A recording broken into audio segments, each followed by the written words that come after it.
Bonsoir à tous, on débute ce journal du Mercato par l'OL qui est le club français le plus actif en ce mois de janvier, mais pour le moment sans succès, et surtout certains prétendants insistent pour tenter d'enrôler certains cadres du club. C'est le cas du Hertha Berlin qui fait tout pour acheter Lucas Touzard. Les Allemands auraient formulé une première offre aux Lyonnais à hauteur de 20 millions d'euros, et selon la presse allemande, ils auraient même un accord contractuel avec le milieu de terrain. La balle serait donc dans le camp de la direction lyonnaise actuellement. A l'étranger, on reparle d'un départ de Samuel Umtiti du FC Barcelone. Fragilisé par son genou, le champion du monde 2018 ne donne plus tout à fait satisfaction en Catalogne. La rumeur Manchester United a donc refait son apparition. Pour le remplacer, certains noms circulent déjà comme celui du défenseur de Leipzig, Dayot Upamecano. Au milieu de terrain, les Blaugrana auraient aussi proposé 6 millions d'euros à Palmeiras pour le jeune Matheus Fernandes, mais cette offre a été repoussée par le club brésilien. Le Real Madrid de son côté prépare déjà l'été prochain. Les Madrilènes auraient selon nos informations démarré des discussions avec le milieu de terrain de la Lazio, Sergej Milinkovic-Savic.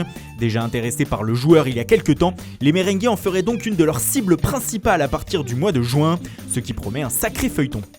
On passe à notre premier focus du jour sur Tottenham. Les Spurs qui ont appris une bien mauvaise nouvelle hier.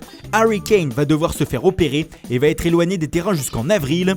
Du coup, il faut lui trouver un remplaçant. Le club londonien prospecte et aurait jeté son dévolu sur Christophe Piątek, barré à l'AC Milan par Ibrahimovic. Des discussions auraient eu lieu entre les deux clubs à son sujet. José Mourinho aimerait beaucoup aussi le buteur de l'OL, Moussa Dembélé, à tel point que la direction du club serait prête à inclure Victor Wanyama dans une offre pour convaincre les Gaunes de le lâcher.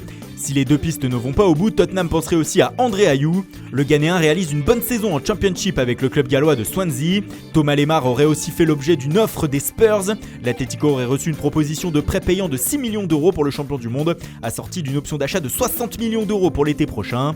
Tottenham prospecte également pour un latéral droit et 3 pistes seraient actuellement étudiées. Max Aarons de Norwich, Nordi Mukiele de Leipzig et Ricardo Pereira de Leicester.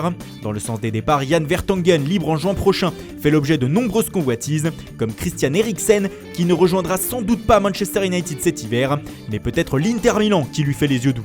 Ce qui nous amène à notre deuxième focus sur les interistes.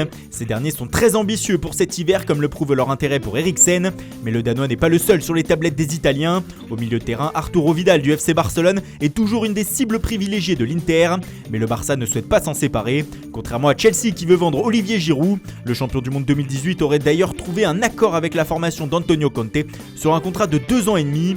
Il reste désormais à se mettre d'accord avec les Blues sur le montant du transfert. Le leader de la Serie A insiste aussi pour le défenseur de Manchester United, Ashley Young.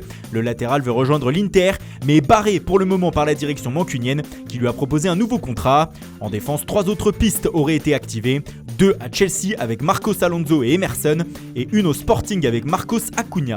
Et puis c'est officiel, Chelsea a prêté son défenseur Marc Guéhi à Swansea jusqu'à la fin de la saison. Les Swans sont 6e de Championship actuellement. Everton a prêté jusqu'à la fin de la saison son attaquant turc Cenk Tosun à Crystal Palace. Il tentera de se relancer avec les Eagles. Autre prêt de la part d'Arsenal, les Gunners ont cédé jusqu'à la fin de la saison leur milieu de terrain Emile Smith-Rowe à Huddersfield. Le club évolue en Championship. Cette nuit, Bordeaux a officialisé le transfert du milieu de terrain du Stade de Reims Rémi Houdin. Après 9 saisons sous la tunique rémoise, il a signé un contrat de 4 ans et demi en Gironde. On parle d'un transfert compris entre 7 et 10 millions d'euros. Nice a prêté son joueur de 24 ans Racine Colli au Portugal, chez l'actuel surprenant 3e du championnat, Famalicão. Le prêt comporte une option d'achat. Voilà, c'est tout pour aujourd'hui. Bonne soirée à tous et rendez-vous dès demain matin pour de nouvelles informations sur le Mercato.